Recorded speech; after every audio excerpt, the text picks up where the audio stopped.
Президент Путин Украинада согушу үчүн запастагы жарандарды мобилизациялоо планын билдиргенден bir күн өтүп, көптөгөн орусиялыктар өлкөдөн чыгып кете баштады. Орусиянын Грузия менен чек арасында унаалардын узун кезеги жаралган. Финляндия бийлиги Орусиядан келип жаткан унаалар көбөйгөндүгүн айтат. Түркия жана Сербия сыяктуу виза талап кылынбаган өлкөлөргө авиабилеттер алдыдагы бир нече күнгө сатылып кеткени айтылууда. Орусиядагы адам укуктарын коргоочу уюм өлкө бийликтеринин мобилизация жарыялашына каршы чыккан демонстрацияларда 1400 адам камакка алынгандыгын билдирди. Президент Путин Украинадагы согушка 300 000 аскер топтоо максатында жарым-жартылай мобилизация жарыялаган. Негизинен Москва менен Санкт-Петербургда болгон акциянын катышуучулары кармалды. Орусиянын маалымат каражаттары мобилизацияга каршы митингге келгендердин айрымдары армияга чакыруу алганын жазып чыгышты. Орус өкмөтүнүн өкүлү муну четке кагуудан баш тартты.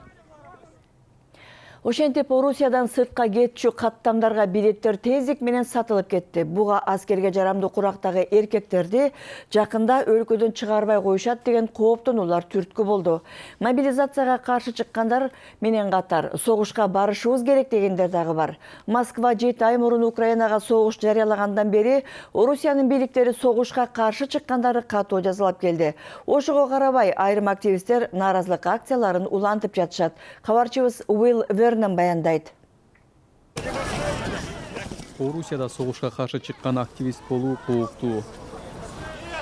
Анткени алардын дээрлик баары камакка алынып, же өлкөдөн кетүүгө аргасыз болушкан. Бирок айрымдары колго ушуруп отургум келбейт деп чечкен. Согушка каршы чыккан жалгыз мен эле эмесмин. Бирок биз коркконубуздан тынч отурабыз. Виталий согушка жол жок деп жазып алганы менен алгачкы 2 тамганын ордуна жылдызчаларды койгон. Анткени Орусияда аны согуш же кол салуу деп атуу мыйзамсыз деген жаңы мыйзам кабыл алынды. Тартипке баш ийбегендер абакка кесилет. Виталий согуш башталгандан бери күнүгө Смоленск шаарына барып, нааразылык акциясына чыгып келди. Ал башкалар да мага кошулса дейт. Вот нужно с этим работать. Корку сезимин жеңишибиз керек. Чтобы люди тоже выходили. Каттуу корку сезими болуп жатат. Не просто. Февралдан бери Виталийди кармап ур токмокко алышкан. Биз тасмага тартып жаткан учурда мындай окуя жүз берди. Алар биздин мекенебизди коргоп жатат. Сендейлер болсо аны акчага сатып жатасыңар. Акмак. Виталий бул ирет абакка түшпөй кутулуп кетти. Бирок Юлиананын уулун кармап кетишкен. Ал мага уулу кармалгандан бери эч ким кирейлик бөлмөсүн көрсөттү. Уулум мында биз менен чогуу болбогону өтө өкүнүчтүү. Мен аны аябай сагындым. Дима аскерлер тууралуу жалган маалымат тараткан деп айыпталган. Ал социалдык тармактагы баракчасына согушка каршы материалдарды жайгаштырган. Бул үчүн ал кеминде 5 жылга абакка кесилет. Мен аны өлкөдөн чыгып кет дегем, бирок ал айтканымды уккан жок. Уулум мага бул менин өлкөм, эмне үчүн кетишим керек дечү. Мен аны камалып кетпесе экен дечүмүн. Анын кыйналганын ойлосом жүрөгүм ооруйт. Согушка каршы чыккан чакан активисттер тобу жашырынып акцияларын улантышууда. Биз ошол феминисттик согушка каршылык көрсөтүү деп аталган жашыруун топтун 2 мүчөсүн жолуктурдук.